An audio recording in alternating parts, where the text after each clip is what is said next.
আমি নিজেও আপনার নাম অসংখ্যবার পড়ি নিউজে। সেক্ষেত্রে মানুষ জানতে চায় আপনি কিভাবে ভাবিকে সময় দেন, বা ঈদের দিনটা আপনার এই যে রাজনৈতিক ব্যস্ততার পাশে ঈদের দিনটা আপনার কেমন কাটে? ঈদের দিনে একেবারে পরিবারকে অনেকটা সময় দেওয়া হয়।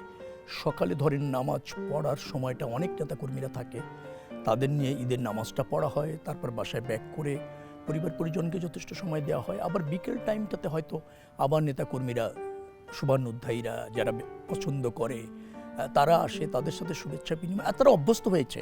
আমি সময় বেশি দিই কম দিই সেটা বড় কথা না, আমি যে তাদের ভালোবাসি, ওন করি এবং তাদের নিয়ে যে আমার পরিবার, এই ফিলিংসটা তারা বুঝেছে আছে। তো আমি যথেষ্ট পরিবারকে সময় দেওয়ার চেষ্টা করি, কিন্তু সময়টা নির্মম যে সে আমাকে এতটা বেশি আমার ব্যাপারে সদয় হয় না সময়। কিন্তু যতটুকু সময় আমি পাই নিশ্চয়ই আমার স্ত্রী সন্তানরা প্রাধান্য পায় আমার কাছে, এবং তাদের যে রাইটগুলি আছে সেটাও একটা প্রাধান্য পায়। আমার সঙ্গ এবং তাদের সঙ্গটা আমার কাছে সবচেয়ে বেশি কাঙ্ক্ষিত, স্ত্রী সন্তানদের সঙ্গটা কাঙ্ক্ষিত। তবে এটা সত্য যে পলিটিশিয়ানদের পরিবারকে সময় দেওয়াটা একটু কম হয়।